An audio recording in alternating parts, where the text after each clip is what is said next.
travaillons dans un domaine qui conduit inévitablement à s'intéresser à la QVT. Pourquoi nous sommes des aménageurs d'espaces tertiaires. Quelque part, notre conviction est que la qualité de vie dans ces espaces tertiaires est un élément de la performance individuelle et collective d'une organisation. Donc quand on prône ce genre de démarche d'amélioration de la qualité des espaces tertiaires, comment ne pas s'intéresser à la qualité de vie au travail? Ce qu'il faut savoir, c'est que nous, on déploie des plateformes qui, justement, nous vont collecter des données, que ce soit des données sur les équipements actifs du bâtiment, que ce soit des données de flux de personnes ou que ce soit des données de qualité de l'air, d'autres types de données qui viennent du contrôle d'accès ou du système d'information des ressources humaines, voilà, pour prévoir les arrivées des collaborateurs ou anticiper un certain nombre d'événements.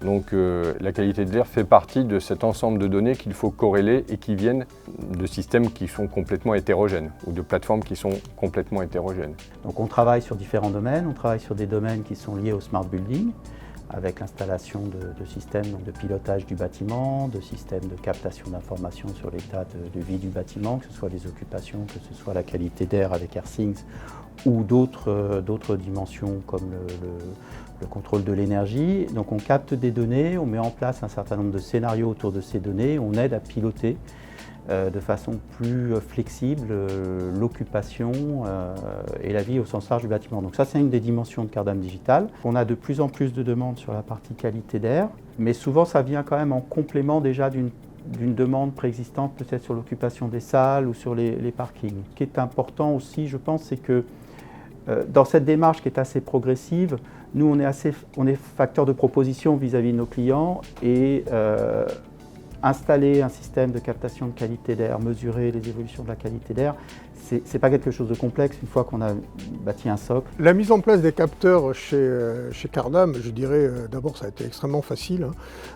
Ça a été techniquement extrêmement facile, ce qui est un bon point parce qu'en fait dès qu'on commence à considérer ce genre de sujet, il ne faut pas que ça soit un calvaire d'installation et un calvaire de gestion d'exploitation après du système, donc l'installation est extrêmement facile.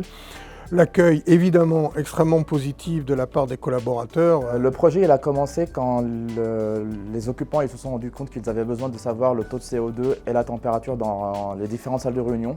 Donc on a commandé une 50aine de capteurs pour déployer dans toutes les salles de réunion ainsi que les open space. Je trouve que la valeur ajoutée d'AirThings, c'est en fait qu'ils peuvent afficher en temps réel les informations dont les collaborateurs ils ont besoin, sachant que les informations qu'on voit actuellement c'est le taux de CO2, l'humidité et la température. Et ces valeurs-là, on peut les changer assez facilement dans le back-office pour répondre aux besoins des clients et des collaborateurs. Globalement, l'installation d'AirThings a été un succès parce que de un, tout ce qu'ils proposent c'est intuitif, donc on a pu travailler en autonomie, sachant qu'ils étaient tout le temps à notre côté pour nous aider en cas de questions ou de problèmes.